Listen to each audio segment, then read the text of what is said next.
Jama'a barkamu da sake saduwa da ku a dandalin bidiyoyi na YouTube, a guri da yake kunshi da tarin bidiyoyi da za su baka damar kallo kama daga waƙoƙi, comedies, fina-finai da duk wani abu da ya shafi rayuwar yau da kullum.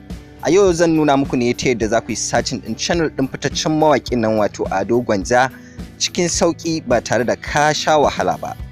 Abu na farko da za ka yi shine idan ka shigo cikin YouTube app ɗinka ko ta desktop ko kuma ta application kai amfani da manema da yake nan sama, sai ka saka sunansa kamar haka, mana Adogwanja official. Kar ka manta da sanya official a gaba, sai ka danna manema kamar haka. Za ga channel a sama da ya fito mai suna Gwanja Musical Studio.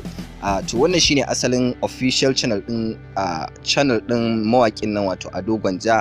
Duk da dai za ga wasu tashoshi daban-daban da suka saka bidiyoyinsa, amma wannan channel da ke farko shine asalin channel din Adogwanja. Kamar yadda kuke ganin cikin sa, channel ne da ke kunshe da subscribers 29,000 da ɗan ɗaruruwa.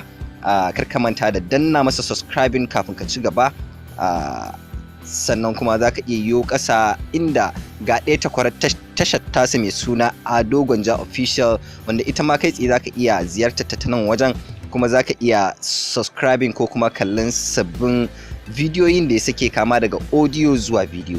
Haka ma a cikin ita wannan Gwanja Musical Studio yana da tarin bidiyoyi da za su birge ka wajen kallon su, ko kuma ka yi amfani da sashin playlist wanda already an riga an karkasa waƙoƙin da suka hada da official audio, musical videos ɗinsa, performance, teaser, concert, the making da kuma comedies ɗinsa. Ala kulli halin, kamar yadda nake jaddadawa, kar ku manta da danna masa subscribe da kuma ƙararrawa, domin ta hakan ne za ku ringa samun duk wani sabbin ayyukansa da zaran ya saki. Ci gaba da kasancewa da sashin info clips don samun bayanai a koda yaushe. Kar ka manta da danna mana subscribe da kuma ƙararrawa gami da yin sharing. Mun gode.